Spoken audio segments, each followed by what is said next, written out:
Hello, Augies Worldwide. I'm Dave Kassler, amateur radio call sign KE0OG, here with another episode of Ask Dave.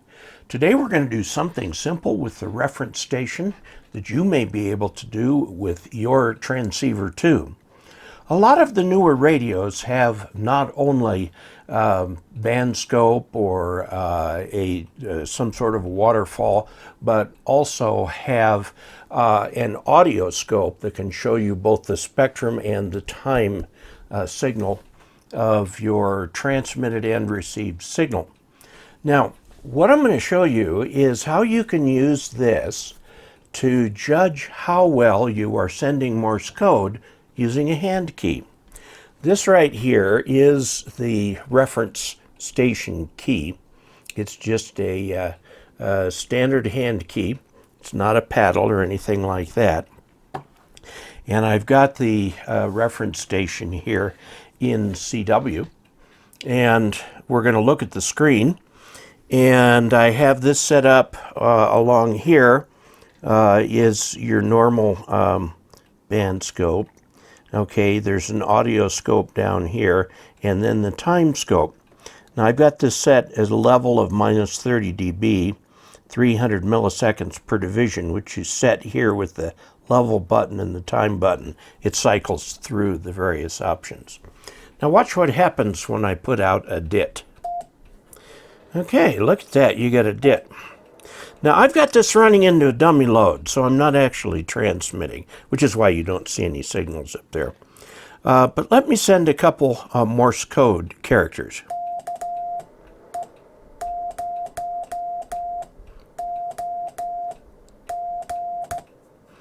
That's KE0OG. Now you can look at this and get a very good idea of the timing. Now that wasn't too good. That was better. That was terrible. Now you can see how well somebody could take this as an E and a T instead of an A. You can see why it's so hard to machine decode hand sent Morse, because it gets really kind of weird. Yeah, see, that's terrible. That's better.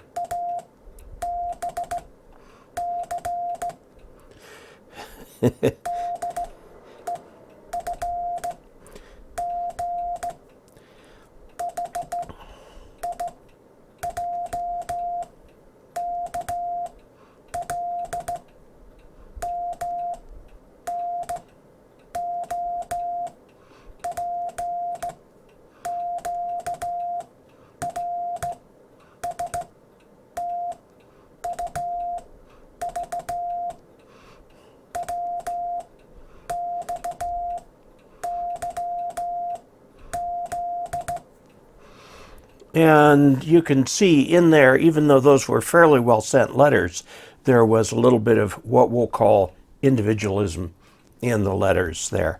But this is a very good way to practice your sending, because it should look right on that screen with those settings. And you could piddle with the settings a little bit if you want to go slower or faster or something like that. Of course, if I were to hook up the paddles and use the built-in keyer, they'd be beautifully sent characters, but it's a lot more fun, I think, with Morse code. The personality really comes through. Actually, during World War II, when everybody was using Morse code, most of it was done with hand keys. That was what was available to people. And you could tell who was on the other end of the line, because each person sounds a little bit different. That sound is called a person's fist. And it got to be like at Bletchley Park, and where they had their so-called Y service, their intercept service, the different operators or the different listeners could tell who was at the key by the fist. And it was interesting because they could actually use that to trace the transfer of operators from place to place, because they recognized the fist. It was very, very interesting what they're doing. But you can get on Morse code too, and there's no requirement that you send the Morse code anymore. Well, of course, the code requirement itself has gone for a long time, and many, many years ago they did away with the sending requirement. It was just a receive requirement, and which I thought was a mistake, because some people send code that's terrible. Is that an A or what? It should be crisp, like that, not. There's a specific ratio. It's supposed to be 3 to 1, and you can tell I'm not quite 3 to 1.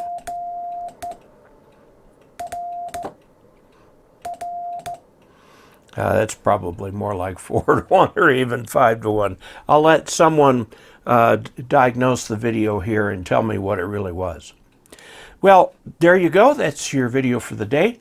We're looking at Morse code and seeing it and using that as feedback to improve our sending of our Morse code. So please take a look at dcasler.com/support for different ways that you can help fund this channel. Please be sure to subscribe, click like, and all of those wonderful things that tell YouTube this is an experience you like to have. And until we next meet, know that by the time we meet again tomorrow, I should have gotten some lower teeth. So we'll see if that makes any difference in the way I pronounce things. Until we next meet, 73.